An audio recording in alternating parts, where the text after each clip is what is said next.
I am Ajinkya Deshpande. आज मैं सभी स्टूडेंट्स के लिए एक कॉमन एक वीडियो बना रहा हूँ और उस वीडियो में हम डिस्कस करेंगे कि हमने पढ़ाई कैसे करना है, how to study. Students admission लेते हैं यूजी कोर्सेज में, पीजी कोर्सेज में, कॉम्पिटिटिव एग्ज़ाम में, लेकिन एक कन्फ्यूजन उनके दिमाग में हमेशा होता है कि हमने पढ़ाई कैसे करनी चाहिए, हाउ टू स्टडी। और उसी टॉपिक पर हम आज डिस्कस करने वाले हैं कि हमने पढ़ाई कैसे करनी चाहिए, हाउ टू स्टडी। हमें सिलेबस पता है, हमें कौन कौन से सब्जेक्ट्स पढ़ना है, उसके कंटेंट क्या है ये भी हमें पता है, लेकिन उसको पढ़ना कैसे है, how to study. Because every student wants good mark. हर स्टूडेंट चाहता है कि उसको एग्जामिनेशन में उसका परफॉर्मेंस बहुत अच्छा हो और उसका स्कोरिंग बहुत अच्छा हो। तो उसी कॉन्टेक्स्ट में मैंने एक वीडियो बनाया है। तो under graduate student, post graduate courses के स्टूडेंट्स या इवन जो कॉम्पिटिटिव एग्ज़ाम में प्रिपरेशन कर रहे हैं, वो सभी स्टूडेंट्स के लिए ये ट्रिक काम में आएगी, एक टेक्निक काम में आएगी। और दैट टेक्निक इज़ 4R। हमने पढ़ाई कैसे करनी चाहिए, तो 4R टेक्निक की सहायता से हमने हमारी जो स्टडी है, हमारी जो रीडिंग है, वो पढ़ाई करनी चाहिए। अब ये 4R क्या है, वन बाय वन हम इसमें देखेंगे कि ये हम पढ़ाई स्टडी जो है हमने कैसी करनी चाहिए, तो 4R टेक्निक से करनी चाहिए। अब ये 4R क्या है, इसमें 4R। First R stands for reading, read, हमने प्रॉपरली रीड करना चाहिए जो भी हमारे सब्जेक्ट कंटेंट है उसको। सेकेंड इज़ टू रिड्यूस, जो भी हम रीड करते हैं स्टडी मटेरियल, जो भी टेक्स्ट हम पढ़ रहे हैं, उसको बुलेट पॉइंट या फ्लो चार्ट या डायग्राम में उसको रिड्यूस करना चाहिए।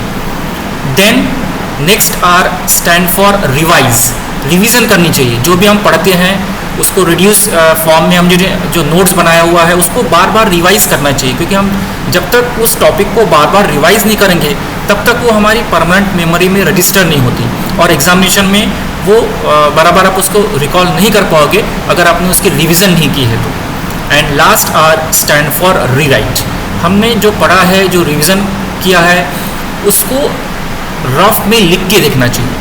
उसके अलग फ़ायदे होते हैं। पर्टिकुलरली जब डिस्क्रिप्टिव पैटर्न में एग्जामिनेशन होती है तो वहाँ पर राइटिंग स्पीड अच्छी होनी चाहिए, हैंड राइटिंग अच्छी होनी चाहिए, प्रेजेंटेशन अच्छे से होना चाहिए। तो ये तीनों जो पॉइंट्स है वो जब हम रीराइट करेंगे, हमारे आंसर को रफ में लिख के देखेंगे, तो ही हम उस चीज़ में मास्टर होंगे, तो ही हम बराबर हमारा जो कंटेंट है उसको प्रॉपरली प्रेजेंट कर पाएंगे आंसर शीट में। So these are the 4R technique of study, कि हमने स्टडी कैसे करना चाहिए। R, first R stand for read, second R stand for reduce, third R stand for revise and last fourth R stand for rewrite. ये technique हमने हर student ने adopt करनी चाहिए, चाहे वो यूजी का हो, चाहे वो पीजी का हो, चाहे वो कॉम्पिटिटिव एग्जाम का हो। अब हम वन बाय वन देखेंगे कि रीडिंग कैसा होना चाहिए, रिडक्शन कैसे हम कर सकते हैं, रिवीजन हम कैसे हमने करना चाहिए, एंड रीराइट में हमने क्या चीज़ें ध्यान में रखना चाहिए। तो वन बाय वन हम जो इसके कंटेंट है उसको देखेंगे। रीड, जो 4R टेक्निक है उसकी जो फर्स्ट R है that stand for read, reading हमारी प्रॉपर होनी चाहिए। अब रीडिंग जब हम करते हैं तब सबसे पहले कि हमें ऑनेस्टी होना चाहिए कि भाई ये सब्जेक्ट में हमने एडमिशन लिया है, ये सब्जेक्ट हमें पढ़ना है, तो मुझे ईमानदारी से पढ़ाई करना है। किसी को दिखाने के लिए पढ़ाई नहीं करना है या कुछ इसके लिए हमें पढ़ाई नहीं करना है, हमको नॉलेज एक्वायर करना है। केवल एग्जामिनेशन के लिए हमने पढ़ाई नहीं करना चाहिए, एक पर्टिकुलर सब्जेक्ट का नॉलेज हमें लाइफ लॉन्ग मिलना चाहिए, ये हमारा एक इंटेंशन होना चाहिए। तो प्रॉपर आप स्टडी होनी चाहिए। तो पढ़ाई में सबसे पहला है कि ऑनेस्टी आपके इसमें होनी चाहिए। देन जब हम रीडिंग करते हैं तो हमारा पूरा ध्यान उस सब्जेक्ट पे होना चाहिए जो हम पढ़ रहे हैं। अगर फुल कंसंट्रेशन से हम पढ़ नहीं रहे हैं तो वो जो भी आप पढ़ रहे हैं वो बराबर आपको नहीं समझेगा, आप उसको एग्जामिनेशन में रिप्रोड्यूस, उसका प्रेजेंटेशन बराबर नहीं कर सकते। तो सबसे पहले रीडिंग करने के पहले हमने ये चीज़ दिमाग में रखना चाहिए कि हम क्या पढ़ रहे हैं, व्हाट टू स्टडी, हम क्या पढ़ रहे हैं। कि जो भी हमारा सब्जेक्ट है, फॉर एग्जांपल इकोनॉमिक्स विषय होगा, फिजिक्स विषय होगा, अकाउंटिंग विषय होगा या XYZ कुछ भी विषय होगा, तो हमको पढ़ना क्या है। हमको कौन सा सब्जेक्ट की पढ़ाई करनी है, और उस डिसीज़न के बाद हमने हमारी रीडिंग शुरू करना चाहिए। एक मेंटल आपका मैप तैयार होना चाहिए कि हमको पढ़ना क्या है। देन व्हेन टू स्टडी, एक बार डिसाइड हो गया कि हमको ये टॉपिक पढ़ना है, हमको इकोनॉमिक्स, बिजनेस इकोनॉमिक्स का माइक्रो इकोनॉमिक्स ये पार्ट हमको स्टडी करना है। देन द सेकंड क्वेश्चन आपके दिमाग में आना चाहिए कि हमने पढ़ना कब है। अब ये पर्टिकुलर क्वेश्चन हर स्टूडेंट के दिमाग में आता है कि हम कब पढ़ें, अर्ली इन द मॉर्निंग पढ़े, लेट नाइट पढ़े, आफ्टरनून को पढ़े, हम कब पढ़े। तो पढ़ाई करने के लिए हर स्टूडेंट की एक एनर्जी लेवल होती है। कोई स्टूडेंट सुबह अर्ली इन द मॉर्निंग जब उठते हैं तब उनका दिमाग एकदम फ्रेश होता है, तब वो पढ़ाई कर सकते हैं। कोई स्टूडेंट कहते हैं कि लेट नाइट वो पूरा कहीं आवाज़ नहीं होता, डिस्टर्बेंस नहीं होती, तब वो पढ़ सकते हैं। तो ये हर स्टूडेंट की इंडिविजुअलिस्टिक उसका अप्रोच हो सकता है कि उसने पढ़ाई कब करना है। बट आई पर्सनली फील कि अर्ली इन द मॉर्निंग जब आप स्टडी करते हैं तो ज़्यादा इफ़ेक्टिवली आप उसको रिटेन कर पाते हैं और ज़्यादा आपकी बॉडी एनर्जेटिक रहती है। तो early in the morning is the best time. But otherwise अगर कोई स्टूडेंट लेट नाइट प्रेफर करता है, आफ्टरनून प्रेफर करता है, तो वो अप टू हिम। लेकिन मेन एक चीज़ दिमाग में होनी चाहिए कि हमारा स्टडी प्रॉपरली होना चाहिए, फुल कंसंट्रेशन से होना चाहिए, चाहे वो अर्ली मॉर्निंग हो, चाहे आफ्टरनून हो, चाहे लेट नाइट हो। देन जब हम पढ़ाई करते हैं तब पढ़ाई करते समय भी कुछ क्वेश्चंस हम खुद को पूछना चाहिए। जैसे फॉर एग्जांपल कि मैं 1 घंटे से कोई टॉपिक पढ़ रहा हूँ, तो बीच में ही हमने खुद को क्वेश्चन करना चाहिए कि भाई मैं 1 घंटे से पढ़ाई कर रहा हूँ, मैंने कितना पढ़ाई किया, और जो 1 घंटे से मैं फॉर एग्जांपल 4 पेजेस को रीड कर रहा हूँ, इसमें से मुझे कितना एक्चुअली समझा है। क्योंकि पढ़ाई करते समय बहुत बार ऐसा होता है कि आंखों के सामने टेक्स्ट होती है, नोट्स होते हैं, लेकिन हमारा दिमाग और कहीं लगे रहता है कि भाई क्रिकेट मैच चालू है, कितना स्कोर हुआ, किसी का कॉल आया। तो इस तरीके से हमने खुद को अलर्ट रखना है कि हम 1 घंटे से पढ़ रहे हैं ये पर्टिकुलर टॉपिक, इसमें से मुझे कितना समझा है, हाउ मच आई अंडरस्टैंड। तो उससे थोड़ा सा माइंड का अलर्टनेस पढ़ाई करते समय भी होना चाहिए। तो रीडिंग करते समय कुछ प्लानिंग होनी चाहिए, क्या पढ़ना है, कैसे पढ़ना है, और पढ़ाई करते समय भी अलर्ट रहना है कि हम क्या पढ़ रहे हैं, और वो जो हम स्टडी किया है हमने उसमें से हमें एक्चुअली कितना ध्यान में आया, एक्चुअली हमने कितना समझा है कोर कंसेप्ट उसका। तो ये भी आप हमेशा दिमाग में रखना कि पढ़ाई करते समय ऐसा नहीं होना चाहिए कि मैं 2 घंटे पढ़ रहा हूँ, लेकिन एट द एंड 2 घंटे के बाद जब मैंने खुद को क्वेश्चन पूछा तो मुझे कुछ भी नहीं समझ में आया। एट दैट टाइम आप अपने प्रोफेसर से, अपने सर मैडम से पूछ सकते हैं कि वो टॉपिक मुझे बराबर नहीं समझा। अब रीड करते समय ऑनेस्टी चाहिए, प्रॉपर फुल कंसंट्रेशन से चाहिए। उसके बाद हमने क्या पढ़ना है, कैसे पढ़ना है, कब पढ़ना है, ये सब चीज़ें हमने सॉर्ट आउट कर ली। अब पढ़ाई करते समय, रीडिंग करते समय आपके कुछ रीडिंग के कुछ दुश्मन हैं। There are various enemies of reading. Reading करते समय सबसे पहला अगर कोई एनिमी है तो दैट इज़ मोबाइल। सबसे पहला रीडिंग का अगर कोई दुश्मन होगा तो that is mobile phone. Mobile phone अगर चल रहा है और आप पढ़ाई कर रहे हैं तो आप प्रॉपरली फुल कंसंट्रेशन से नहीं पढ़ सकते। तो सबसे पहले जब आप पढ़ाई करते हैं तब मोबाइल फ़ोन बंद करके रखिए या उसको स्विच ऑफ कर दीजिए।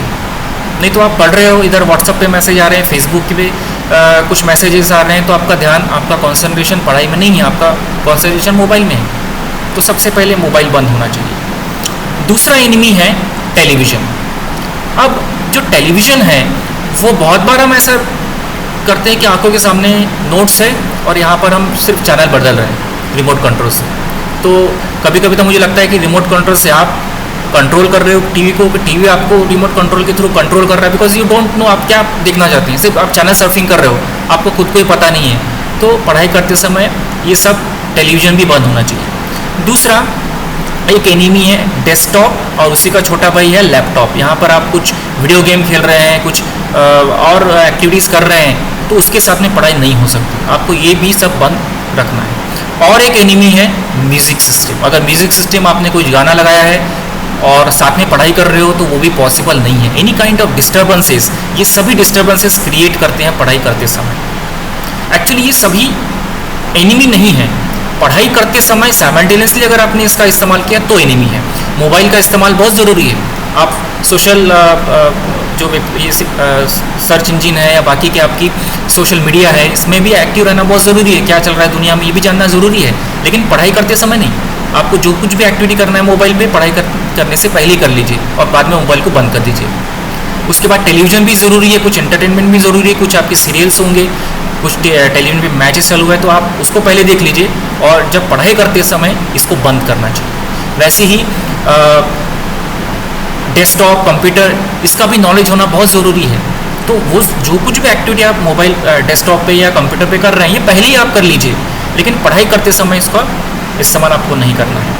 म्यूज़िक सूदिंग म्यूज़िक सुनना, उससे भी टेंशन रिलीज़ होता है, उससे माइंड फ्रेश होता है, लेकिन पढ़ाई करते समय नहीं। आपको अच्छा म्यूज़िक सुनना है, आपका फेवरेट सॉन्ग सुनना है, आप पहले सुन लीजिए, माइंड को फ्रेश कर लीजिए, लेकिन पढ़ाई करते समय आपको ये सभी चीज़ें डिस्टर्बेंस क्रिएट करती है। तो ये सभी चीज़ें आप स्ट्रिक्टली जब बंद करेंगे, तब आपको ध्यान में आएगा कि बहुत कम समय में हम इफ़ेक्टिवली स्टडी कर सकते हैं। एक ही आपको ध्यान में रखना है कि अगर आप ई बुक स्टडी कर रहे हैं, तो ई बुक तो ऑनलाइन आती है, तो उसको उस वक्त आप इसका इस्तेमाल कर सकते हैं। लेकिन आई पर्सनली फील कि आप जब ई बुक्स या ऑनलाइन कोई बुक्स रीड कर रहे हैं, तो ऐसे में आप ज़्यादा समय तक उसको रीड नहीं कर सकते। तो आई पर्सनली प्रेफर कि पेपर के नोट्स या जो टेक्स्ट होती हैं, उसमें आप ज़्यादा समय तक अच्छे से उस पर मार्क कर सकते हैं, कॉन्सेंट्रेशन से उसको स्टडी कर सकते हैं। बट अदरवाइज़ आप ई बुक या कुछ मटेरियल पढ़ रहे हैं, तो वो भी दैट्स ओके, लेकिन उसके भी आपको नोट्स निकालना पड़ेगा। तो वो अगर राइटिंग फॉर्म में है तो वो ज़्यादा अच्छा होगा, क्योंकि ज़्यादा समय तक हम बुक स्क्रीन पे नहीं दे सकते, आप स्ट्रेन होता है आंखों में, तो वो भी एक ध्यान में रखना है। तो सबसे पहला आर, 4R की टेक्निक का रीडिंग हमारी प्रॉपर होना चाहिए, फुल कंसंट्रेशन से होना चाहिए,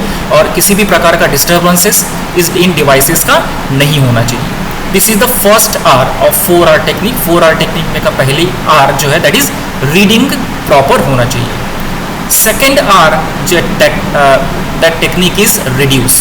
जो 4R टेक्निक है, उसकी जो सेकेंड आर है, दिस स्टैंड फॉर रिड्यूस। हमको रिड्यूस करना है। जो कुछ भी स्टडी मटेरियल, जो कुछ भी टेक्स्ट हम पढ़ते हैं, वो जो 4 पेजेस का होगा, उसको हम कैसे रिड्यूस करें, क्योंकि रिड्यूस करना बहुत ज़रूरी है। अगर 6 पेज का कोई कंसेप्ट होगा, तो उसके बुलेट पॉइंट निकालिए। हो सकता है उसके कुछ फ्लो चार्ट बनते हो, जैसे किसी के टाइप्स हम स्टडी कर रहे हैं, तो टाइप्स का अगर हम फ्लो चार्ट बना लें, तो फ्लो चार्ट के माध्यम से जब कोई चीज़ हमारा माइंड जल्दी कैप्चर करता है, लॉन्ग टर्म लंबे समय तक दिमाग उसको रिटेन करके रख सकता है।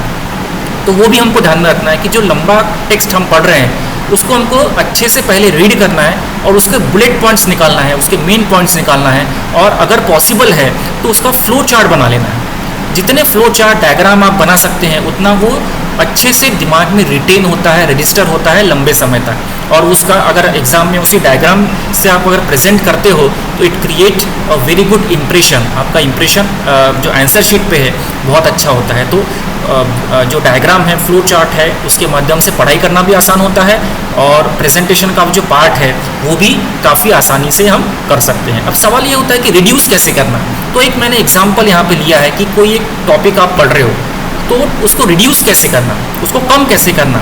तो जैसे फॉर एग्जांपल एक इन्फ्लेशन एक टॉपिक है इकोनॉमिक्स में, हम सबको पता है इन्फ्लेशन एक जनरल फिनोमिना है, जहाँ पर प्राइस लेवल बढ़ती है, और जहाँ पर पैसा जो मनी है उसकी वैल्यू कम हो जाती है।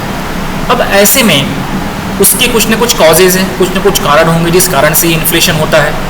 तो उसके 2 मेन कारण है कि ऐसा कारण जिसकी वजह से डिमांड बढ़ती है गुड्स की, और ऐसा कारण कि जिसकी वजह से गुड्स या सर्विसेज का सप्लाई कम होता है। अब देखो यहाँ पर 2 मेन जो मेन पॉइंट्स है वो मैंने ढूंढ के निकाल लिया कि सबसे पहले इन्फ्लेशन की मीनिंग मैंने समझ लिया रीड करते समय कि क्या है, एक फिनोमिना है एक जनरल प्राइस लेवल का, जहाँ पर हर गुड्स और सर्विसेज की प्राइस बढ़ती है।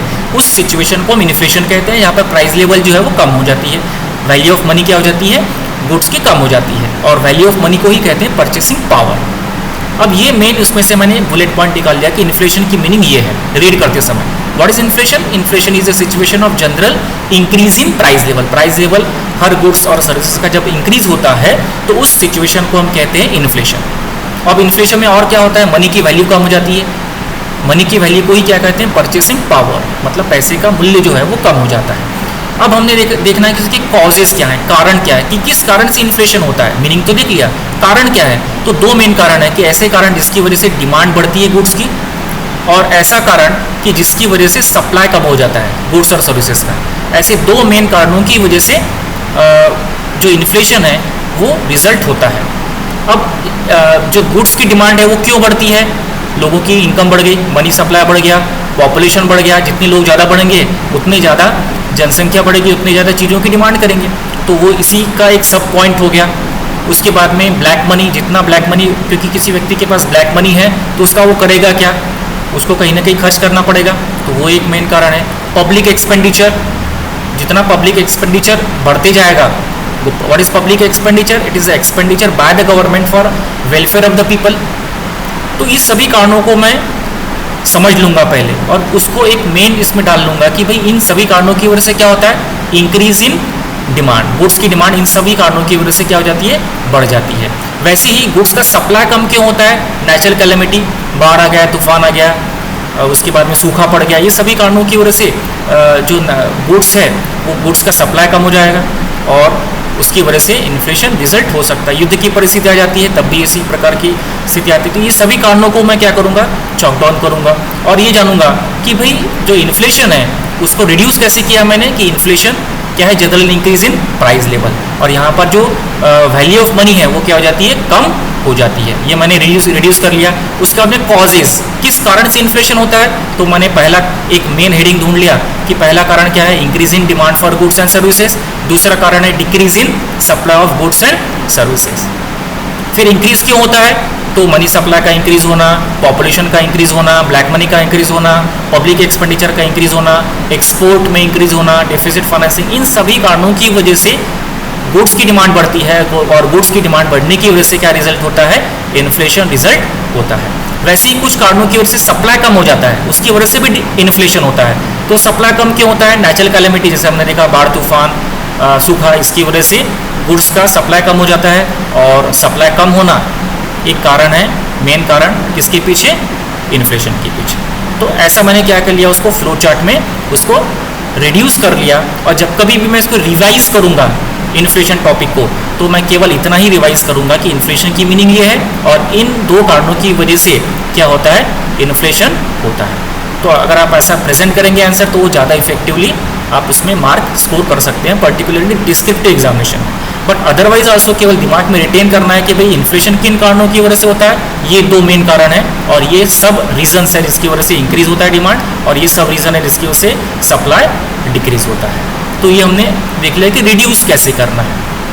Then next R stand for revise. अब फर्स्ट स्टेज में हमने देख लिया कि रीडिंग कैसी करनी है, सेकेंड आर में हमने देख लिया उसको रिड्यूस कर लिया, बुलेट पॉइंट में उसको फ्लो चार्ट में कन्वर्ट कर लिया। अब उसको वो जो हमने पॉइंट निकाला हुआ है, वो जो हमने फ्लो चार्ट वगैरह बनाया है, इसको बार बार जब तक आप रिवाइज नहीं करोगे तब तक आपको उसके रिजल्ट्स नहीं मिलेंगे।